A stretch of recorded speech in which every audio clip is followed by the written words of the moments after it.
Okay, let's take a look at rational and irrational numbers a little bit closer and about types of numbers and things like that. So, big question, are all numbers related? Why or why not? I know we think that all numbers are related because they're numbers, but some are positive, some are not, some are fractions, some are not, some are decimals, some are not. Different things happen. So some are related and some are not related. We need to understand those relationships. When we look at number types, and we're going to concentrate on whole numbers, integers, rational and irrational numbers, these are all part of the real number system. And these are the numbers that we're going to concentrate on. And the question comes up, which is which and how can you tell them apart? And I think that that's important so that we understand the vocabulary. As we understand the vocabulary, then we're able to understand what parameters exist in some problems. So we're going to take first look at whole numbers. And whole numbers are all the counting numbers, including 0. So I have an example there of 0, 1, 2, 3, 4, and 5. And there's some other examples there, 43, 235, 101. They can get larger, but these are considered all the numbers that you normally learn to count, and it includes 0. The next set of numbers are called the integers. And the integers include all those positive whole numbers we just saw a moment ago, and the negative whole numbers. And remember that negative means opposite of. So we want all the opposites of all those positive numbers.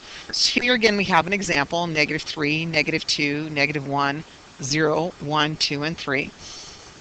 And we want to ask this question, how are integers and whole numbers related?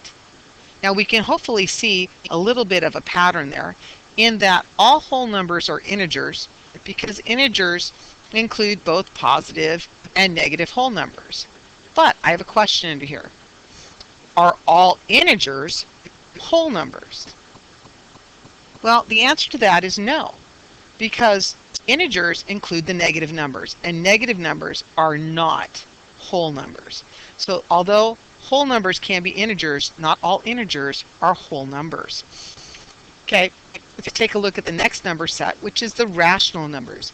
And rational numbers are numbers that can be written as a fraction, that's a over b, and that includes decimals that terminate or repeat. You have to remember that terminate means that they end. Repeating means that they're going to say the same thing, the same number over and over, or numbers over and over and over in a pattern. So let's kind of take a look at what that would be.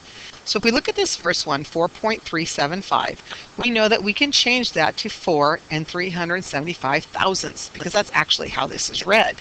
And when we reduce it, we can reduce it down to 4 and 3/8. This is a decimal that terminates, and yes, we can turn it into a fraction. Let's take something a little bit more basic, like 2.5 or 2 and 5/10, which is written here. And again, we reduce that 5/10 to 1/2.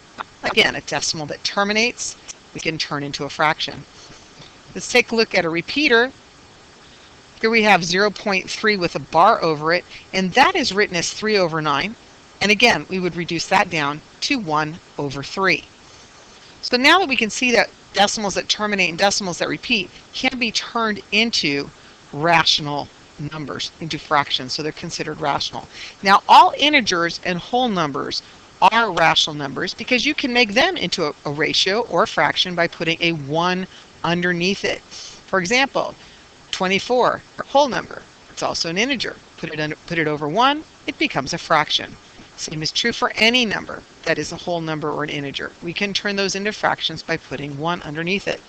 So let me ask this question. Is a rational number a whole number? Well, we have to remember that another word for a rational number is fraction. If we know that that says fraction, let's read it again. Is a fraction a whole number? And we know that's not true, because a fraction can be 3/4 or 2/3, and those aren't whole numbers. So we've got to remember how these numbers are related. Now, we've looked at rational numbers. Let's take a look at irrational numbers. Now, irrational numbers are numbers that cannot be made into a simple fraction. They have a decimal that keeps going and going and going, and probably the most famous of this is pi. You know it as 3.1415. Some students stop at 3.14. We have to remember, though, that that's an approximation. It is actually larger than that, and it continues on and on and on with no pattern. because it keeps going and going, we call it an irrational number. We see the same thing here, 4.23233. Even though there's somewhat of a pattern going on and we could predict what might be next, we couldn't put a bar over anything to show that those several numbers or that one particular number will keep repeating. Same thing is true with the square root of 2. The square root of 2 is not a perfect square. This falls between 1 and 2, and since it is not a perfect square, it is considered an irrational number. Let's take a look at a little pictorial of how all of this relates. We know that irrational numbers are not related to rational numbers at all because they cannot be made into fractions. So they're going to be off by themselves. So these two number sets are not related. But rational numbers do have a relation to integers and whole numbers. So let's kind of do a little pictorial of what we just talked about. We have whole numbers, which are all those positive numbers and 0. They can be part of the integers, but in this area here where integer is, that includes the negative numbers as well. And you see those negative numbers are not in here with the whole numbers. If we go a little further out to the rational numbers, we know that we can turn whole numbers and integers into fractions, but there are some fractions that are not necessarily integers or whole numbers. So they kind of sit inside each other so we can understand the relationship. So it's sometimes related, not all times related, depending on which way that you're talking about the relationship. So it's important to understand and see. So we'll take a look at a couple numbers really quick and state which type of numbers they are.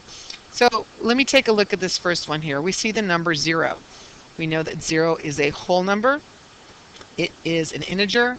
And yes, we can turn 0 into a fraction, so it is considered a rational number.